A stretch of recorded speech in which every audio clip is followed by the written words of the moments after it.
요한계시록에 기록된 소아시아의 7교회에 대한 환상의 내용은 계시록 2장과 3장에 기록되어 있습니다.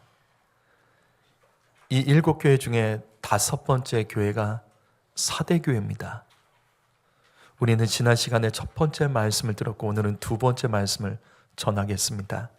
사대는 오직 요한계시록에만 기록되어 있는 지명이기 때문에 우리는 지난 시간에 사대라는 도시를 이해하는데 또 역사적인 또 자료들을 근거로 해서 우리가 함께 봤습니다. 다시 한번 설명드리면 사대라는 도시는 리디아 왕국의 수도였습니다. 이 리디아는 근대 역사에서 오스만 투르크 왕조의 선조가 됩니다.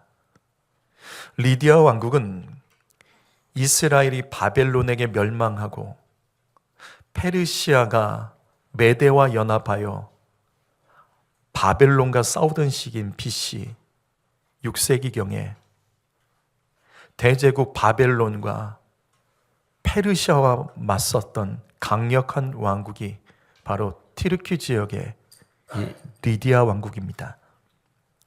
리디아 왕국은 특산물이 황금이기 때문에 이 왕국은 매우 부유했습니다. 그렇기 때문에 그 돈을 가지고 강력한 군대를 양성했고 용병도 사서 무장하여 대제국 바벨론도 이 리디아 제국은 무너뜨리지 못했습니다. 하지만 이러한 교만 때문에 결국 페르시아의 고레스 왕 때 이 바벨론과 함께 이 나라는 차례대로 멸망을 당합니다. 리디아 왕국이 강력할 수 있었던 이유 중에 하나가 이 수도였던 사대의 삼면이 모두 절벽과 산으로 둘러싸여 있었고 그 옆에 파톨로스라는 강이 흐르고 있는 천연 요새 지역이 사대입니다. 특히 지난 시간 말씀처럼 파톨로스 강, 현재 게디지 강은 과거에 많은 양의 사금과 은이 나왔기 때문에 황금의 강이라고도 불렸습니다. 얼마나 많은 금이 나왔는지 우리가 알고 있는 마이다스 왕, 정확히는 미다스입니다. 이 왕의 이야기의 배경이 되는 강이 이 사대에 있었던 팍톨로스 강입니다.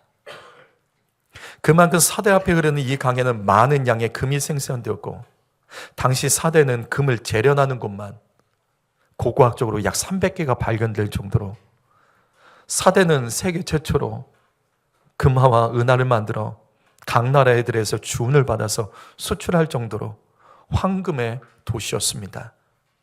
그 덕분에 사대는 도시를 튼튼히 요새화시킬 수 있는 돈이 있었고 필요한 만큼의 용병을 사서 군사력을 강화했기 때문에 앞에서 말했던 것처럼 바벨론도 이 리디아 왕국을 무너뜨릴 수 없었습니다. 하지만 이렇게 많은 돈은 사대를 사치와 향락의 땅으로 물들였고 교회도 물질의 풍요로움 속에서 부족함이 없고 여유 있는 신앙생활을 하다가 결국 교회는 심령이 가난함과 거룩한 야성을 잃어버리고 이 사대교회는 무너지게 됩니다. 이와 같은 배경으로 우리는 지난 시간에 사대교회에 대해서 첫 번째 말씀을 나눴습니다. 계시록 3장 1절을 보시게 되면 가장 첫 번째로 사대교회를 향하여 말씀하신 예수의 모습은 다른 교회와 좀 다르고 특이합니다. 예수님은 하나님의 7영과 7뼈를 가지신 이로 이 말씀에 기록되어 있습니다. 여기 하나님의 7영은 성령입니다. 여러분 7은 완전 숫자라고 부릅니다. 왜냐하면 땅의 숫자가 4입니다. 동서남북 4. 하늘의 숫자는 3입니다. 그래서 7은 하늘과 땅의 완전한 숫자. 즉 여기서 7영은 완전하신 성령을 의미합니다. 굳이 성령을 하나님의 7영으로 부르는 것은 이처럼 완전하시다는 뜻이에요. 따라서 사대교회는 성령님의 완전하신 지도를 받아야지만 살 수 있다는 것을 지금 강조하고 있죠. 그리고 여기 7별은 계시록에서 다르게 해석하지 못하도록 1장 20절에 7교회의 사자, 이 별은 7별은 7교회의 사자, 목회자라고 예수님께서 직접 해석을 해주셨습니다. 그렇다면 사대교회를 향하여 말씀하신 예수님은 무엇을 강조하고 계시는 것일까? 사대교회의 문제는 목회자입니다. 목회자가 성령의 완전한 지도를 받아서 잠자고 있는 성도들을 깨워야 됩니다.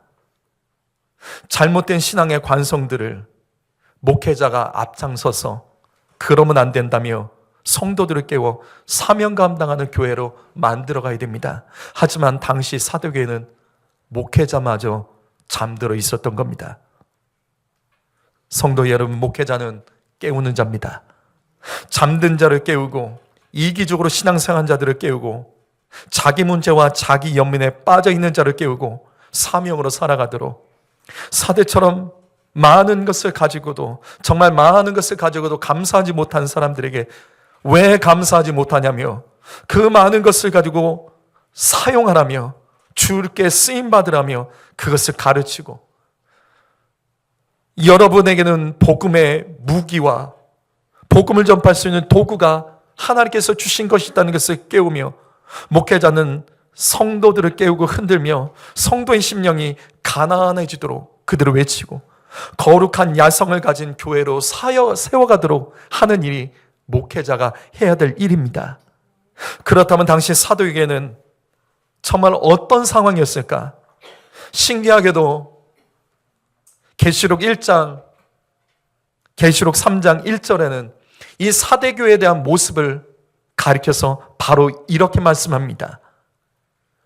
내가 너의 행위를 아노니 너는 살았다는 이름은 가졌으나 죽은 자로다.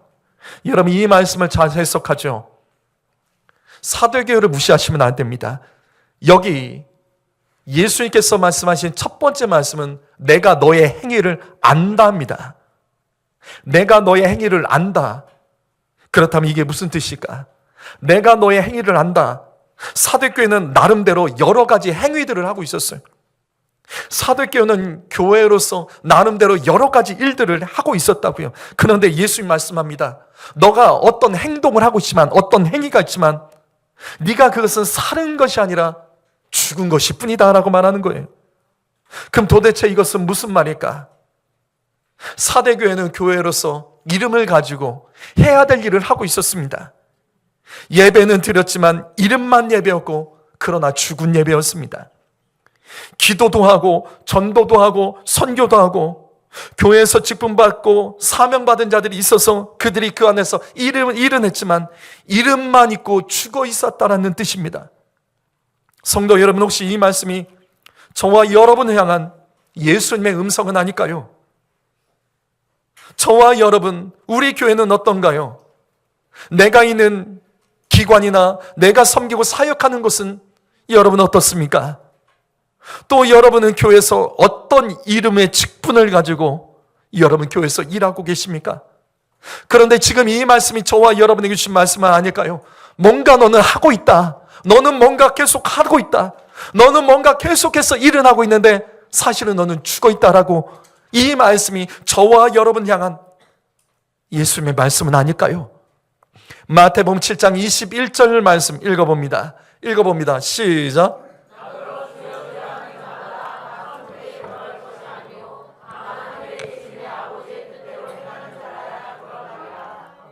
우리는 이 말씀을 잘 압니다. 여러분, 그냥 예수 믿으면 천국 가는 게 아니에요. 이 말씀 그대로예요. 하나님의 뜻대로 행한 증거가 없으면 그 사람은 예수 믿은 것 아닙니다. 이것은 저의 말이 아니라 예수님 말씀입니다. 예수 믿는다고 다 구원받는 것이 아니라 아버지의 뜻대로 행한 증거가 있는 자가 예수 믿은 겁니다. 여러분, 저는 이 말씀이 무섭습니다. 왜? 이 다음 말씀 마태복음 7장 22절은 이렇게 기록하죠. 그날에 많은 사람이 나더러 이르되 주여 주여 우리가 주의 이름으로, 분명 주의 이름이죠, 주의 이름으로 선지자 노릇하고 주의 이름으로 귀신 쫓아내며 주의 이름으로 많은 권능을 행하지 아니하였나이까. 여기서 그날은 우리가 언젠가 하나님의 부름을 받아서 주님 앞에 서는 그날을 가리킵니다. 그런데 이 말씀 보시면 그날에 하나님께서는 우리에게 반드시 물어보시는 거예요. 하나님께서 반드시 우리에게 물어보세요. 뭐라고? 얘야, 너는 내가 준 생명을 가지고 그 땅 가운데서 어떤 일을 하고 왔느냐? 그래서 이 말씀이 나오는 거예요. 주여, 주여, 우리가 주의 이름으로 선지자처럼 말씀 가르치고 자녀들 말씀으로 양육했습니다. 우리가 주의 이름으로 악한 귀신 쫓아내고 죄와 싸웠습니다. 우리가 주의 이름으로 많은 권능을 행하며 예배도 빠지지 않았고요, 중직자로 선신도 했고요, 교회도 세웠고요, 헌금 생활도 열심히 했습니다. 전도도 했습니다. 선교도 했습니다. 지금 그 말이에요. 너 뭐 하다 왔느냐? 주님, 나 이렇게 주의 이름으로 해서 살았습니다. 그런데 이때 예수님께서 충격적인 말씀을 하세요. 마태복음 7장 23절 말씀. 그때 내가 그들에게 밝히 말하노니 내가 너희를 도무지 알지 못한다. 내게서 떠나가라. 왜? 너는 불법을 행했다는 거예요. 너가 참 많은 일을 했구나. 그런데 나는 너를 도무지 모른다. 왜냐하면 너가 행한 것은 불법이기 때문이다. 성도 여러분, 우리가 이 땅에서 뭔가 예수 믿는 자로서 열심히 했던 일들이 불법이 될 수도 있다는 거예요. 여기서 불법이란 잘못했다는 뜻이 아니에요.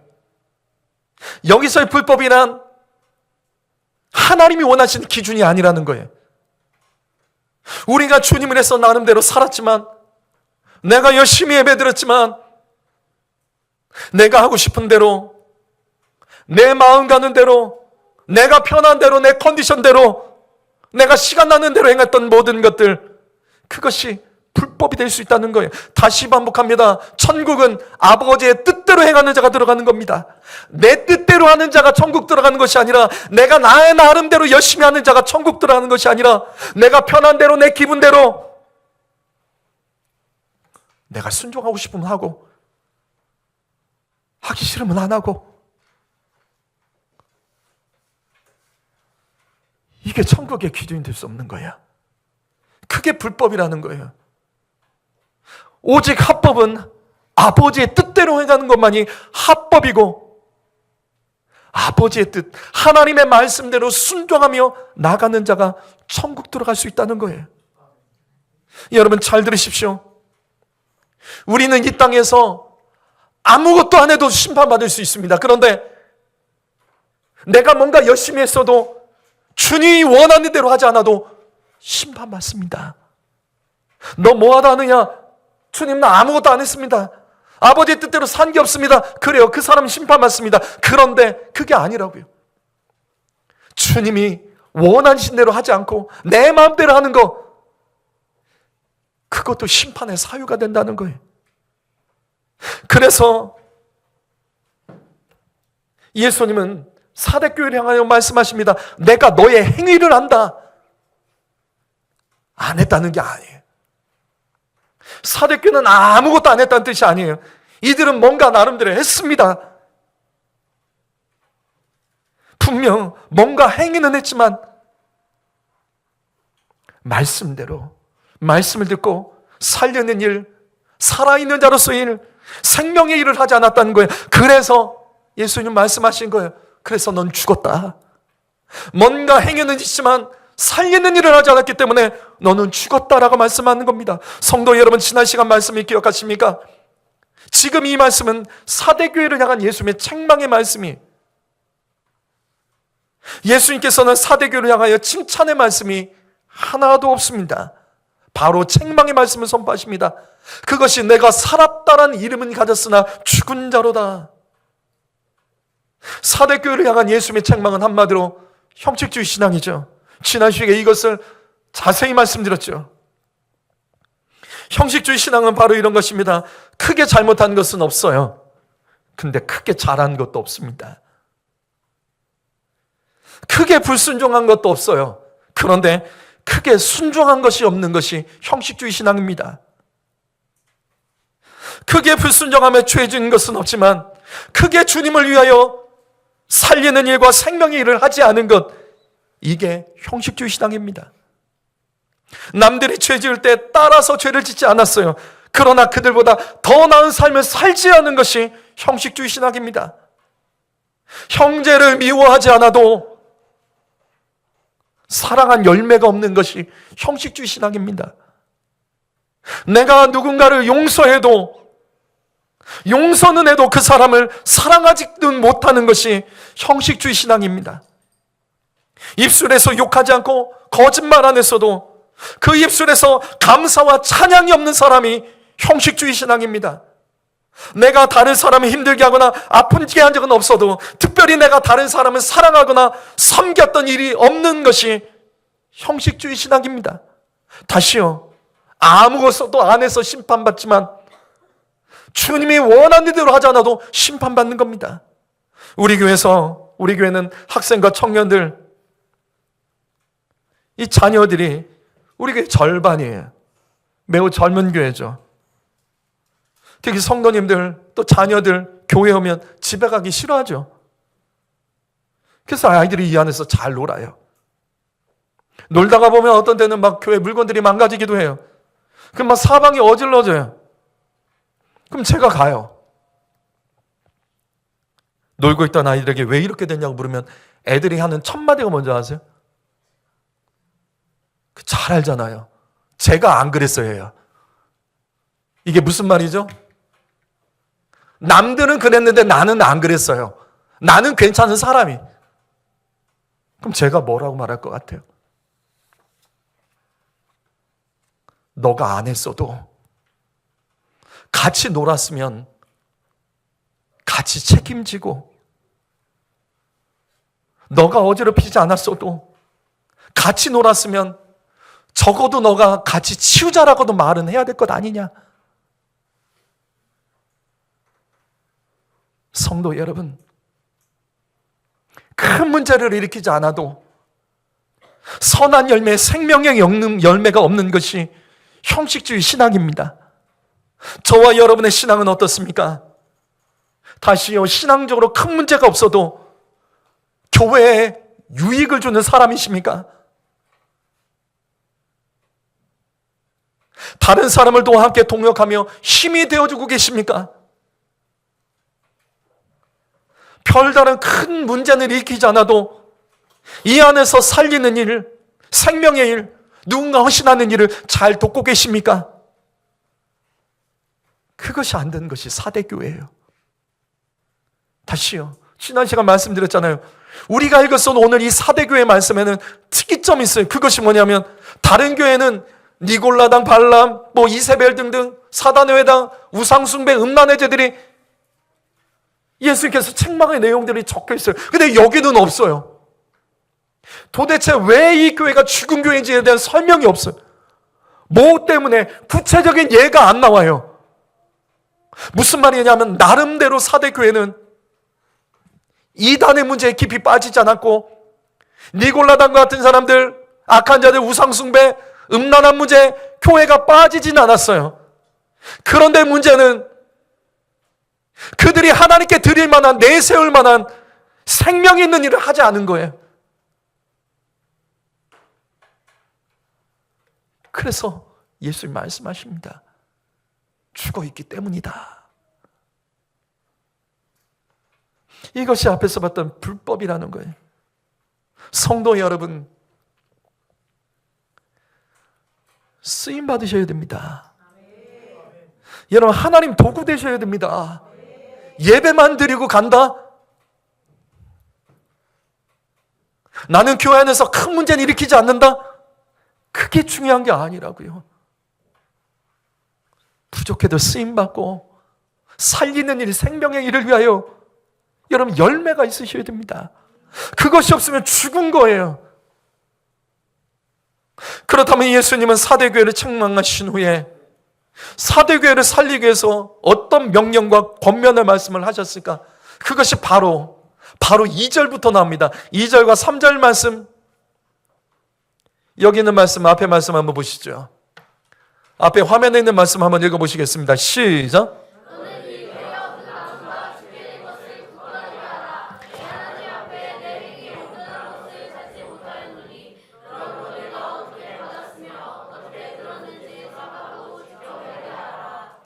예수님은 다른 앞에 있는 교회들을 향해서는 주로 명령하신 것이 회개하라가 전부였어요. 회개하라 외에 뭐 특별히 하는 것이 없었다고요. 근데 사대교회는 아니에요. 사대교회는 총 5가지로 예수님께서 명령을 하십니다. 그 마지막에 회개하라요. 첫 번째가 깨어 있으랍니다. 두 번째가 남은 자를 굳게 하라는 겁니다. 세 번째가 생각하라. 네 번째가 지키라. 그리고 마지막이 다른 교회들처럼 똑같이 회개하라고 말씀하십니다. 여러분, 이 말씀 놓치면 안 돼요. 형식적인 신앙을 가진 자, 생명이 없이 죽은 신앙을 가진 자들은 회개만 하면 안 됩니다. 그거는 회개만 하면 되는 일이 아니에요. 회개도 살아있는 자가 할 수 있는 거예요. 죽은 자는 회개 못해요. 그렇다면 살았다는 증거가 있으셔야 됩니다. 그래서 주님은 살았다는 증거를 위해서 총 5가지를 명령하시는 거예요. 깨어 있으라. 남은 자들을 굳게 하라. 생각해라. 지켜라. 그리고 마지막이 회개하랍니다. 그렇다면 예수님의 첫 번째 명령, 일깨어라, 깨어 있으라, 이것의 의미는 무엇일까? 바로 이거예요. 사대교회의 가장 큰 문제는 영적으로 잠들어 있었습니다. 성도 여러분, 영적으로 잠든 것은 죽은 겁니다. 그래서 예수님은 죽은 자를 살릴 때 잠들었다라고 말씀하시는 거예요. 여러분, 잠든 것이 죽은 거예요. 그래서 주님은 사대교회를 향하여 살았다는 이름은 있지만 죽은 자라고 말씀하신 거예요. 죽은 자라는 것은요, 잠들어 있다는 뜻이. 여러분, 영적으로 잠든 것은 죽은 겁니다. 그러면 사대교회는 왜 영적으로 잠들어 있을까? 우리 앞에서 봤잖아요. 앞에서 얘기했잖아요. 당시 물질적인 풍요 속에서 사대교회 안에는 큰 문제가 없었습니다. 큰 시련도 없었습니다. 성도 여러분, 7교회 중에 오늘날 유럽과 미국 교회, 한국 교회와 가장 유사한 교회가 사대교회라는 것을 아십니까? 잠들어 있는 교회. 뭔가 하긴 하잖아요. 뭔가 어떤 행위는 하는데 잠들어 있는 성도와 교회들.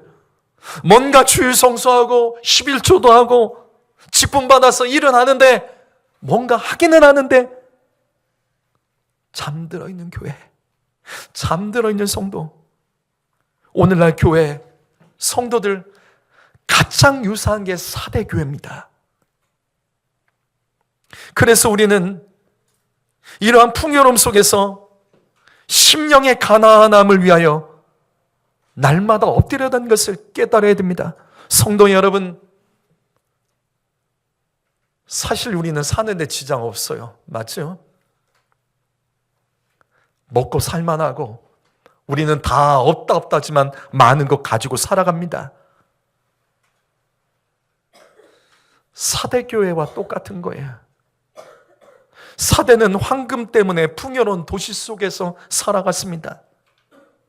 그 많은 돈으로 도시가 정비되었고 살기가 좋았고 군사력을 강화했기 때문에 사대는 다른 강대국의 위협에 시달리지도 않았고 나름대로의 안정적으로 도시가 평안하게 그 안에서 살아갈 수 있었습니다.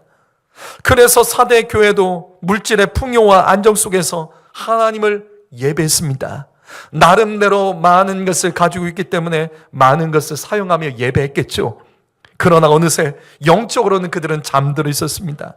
살았다는 이름을 가졌으나 예수님 말씀처럼 죽은 자들의 교회가 되었고 죽은 성도들이었습니다. 무슨 말이냐면 생명의 능력, 살리는 능력, 영향력은 없었어요. 그냥 이름만 존재하는 교회로서 십자가만 빛나고 있었겠죠. 그런데 더 큰 문제는 깨우는 자가 없었습니다. 목회자라도 영적으로 깨어 말씀을 가르치고 죄를 선포하고 풍요로움 속에서 사명을 더욱더 강조하며 목회자들이라도 잠들지 말고 깨어 성도들을 깨웠어야 되는 거예요.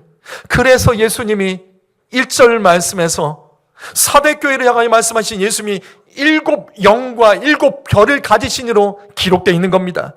예수님은 목회자들에게 성령의 충만함을 받아서 교회를 너희가 깨워야 된다는 것을 강조하고 있는 거예요. 성도 여러분, 요즘 가정이 평안하고 일터가 평안한 성도님 계십니까? 자녀 문제 시달림 없이, 큰 문제 없이 시달림 없이 평안한 성도님들 계십니까?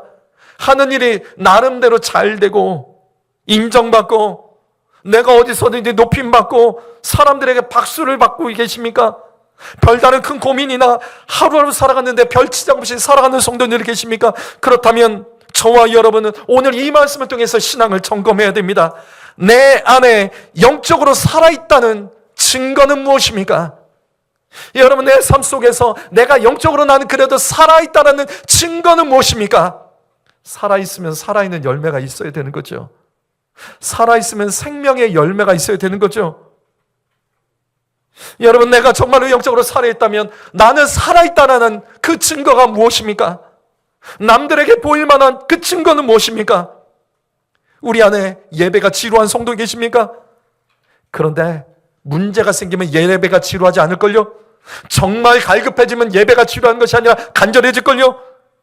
성도의 교제가 멀어지고 자기 시간을 더 많이 가지려고 하고 하나님과의 거리, 교회가 거리가 멀어진 분 계십니까? 정말 고통당하고 힘들면 간절해서 이 사람 저 사람 붙잡고 나를 위해서 좀 기도해달라고 함께 기도하며 함께 교제하며 그렇게 할걸요? 사대교회가 그렇게 하다가 죽은 교회가 된 거예요. 스스로 살아있다고 생각했지만 사실은 영적으로 죽은 교회, 영적으로 살아있다는 증거가 없는 교회였습니다. 예수님 그거 말씀하신 거예요. 그래서 너는 뭔가 하고 있지만 살아있는 것이 아니라 죽었다라고 말씀한 거예요. 내가 영적으로 살아있다는 증거는 여러분에게 무엇입니까? 반대로 요즘 가정에 어려운 일이 있으십니까? 일터에 어렵고 힘든 일이 있으십니까? 자녀 문제로 고통당하는 성도님들이 이 안에 있으십니까? 이상하게 하는 일이 안 되고 자꾸만 막히고 수치당하고 고민이 쌓여가는 성도님들 계십니까? 그렇다면 여러분 오늘 말씀 기억하십시오. 그것은 영적으로 깨어있으라는 하나님의 경고의 말씀입니다. 혈과 육으로 살면 안 됩니다. 하나님께서 하셔야 됩니다. 하나님께서 도와주셔야 됩니다. 그러려면 엎드리셔야 돼요. 심령의 가난함을 갖지 않으면 하나님은 합법적으로 이를 돕지 않았어요. 잘 들으세요. 말씀 듣고 깨어나는 사람이 제일 지혜로운 사람이에요. 이게 안 되면 하나님께서는 한 번 더 기회를 주세요. 무엇으로? 고난을 통해서 그를 한 번 더 깨우십니다. 고난을 통해서 한 번 더 깨우신다고요. 그런데도 고난을 당하고도 남 원망하고 불평하고 남 탓하고 계속해서 그 문제를 주신 하나님의 뜻을 깨닫지 못한 자는, 고난을 당해도 깨어나지 못하는 자는 주님의 징계와 심판이 임하게 되는 거예요. 성도 여러분, 말씀 듣고 깨닫는 자가 되시기를 바랍니다. 말씀을 깨닫는다는 게 뭐죠? 말씀을 깨닫는다는 게 뭐죠? 말씀을 깨달았어. 이게 뭐죠? 그 말씀이 나에게 주신 말씀으로 듣는 것이 깨닫는 겁니다.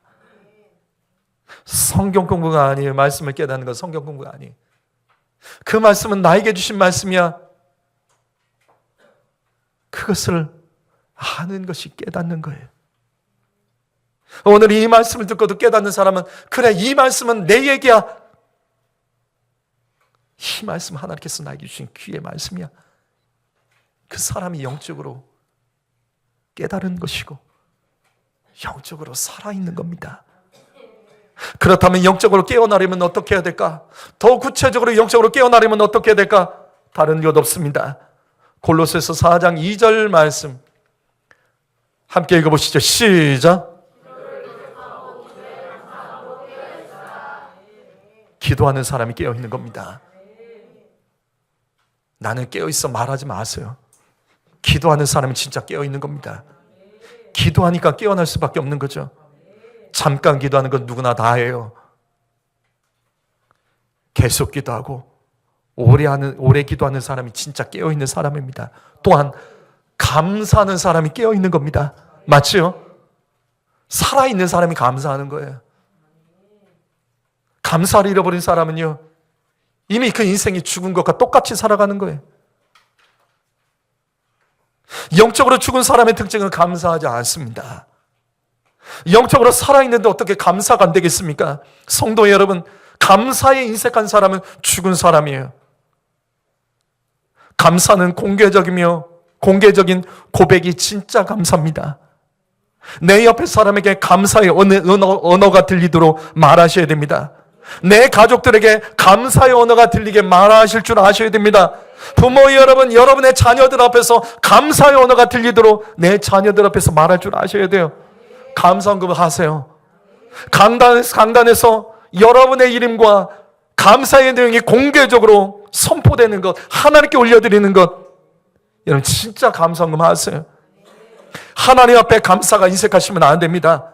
그것은 영적으로 잠들어 있는 거예요. 요한복음 11장 41절과 43절 말씀 읽어보죠. 이 말씀 읽어봅니다. 시작.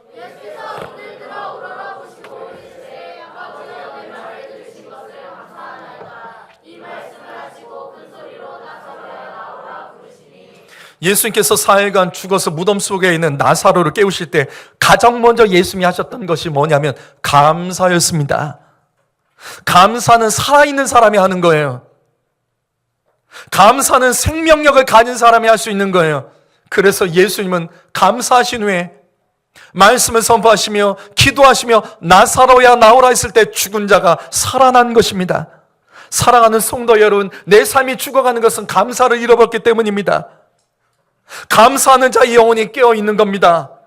감사하는 나의 영혼이 살아있다는 증거예요.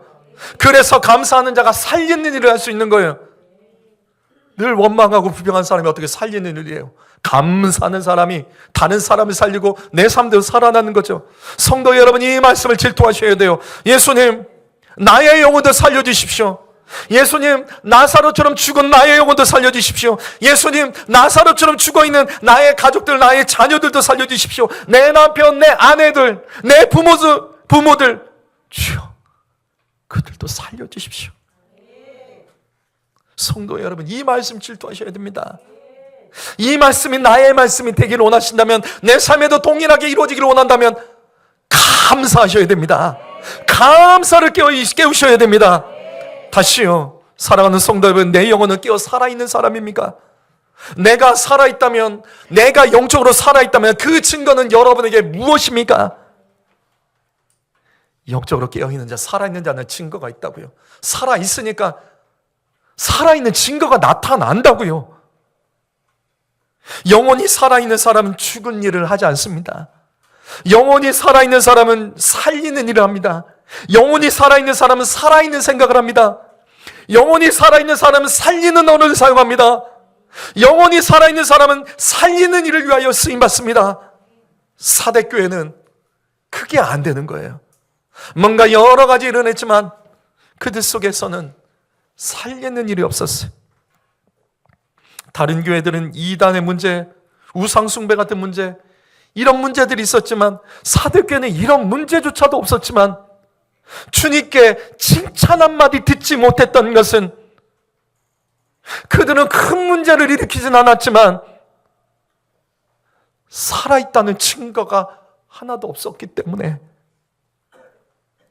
예수님은 처음부터 사대교회를 책망하면서 말씀을 시작하신 거예요. 성도 여러분, 오늘 이 말씀이 저와 여러분의 모습은 아닙니까? 오늘 이 말씀이 우리 교회와 한국교회의 모습은 아닙니까?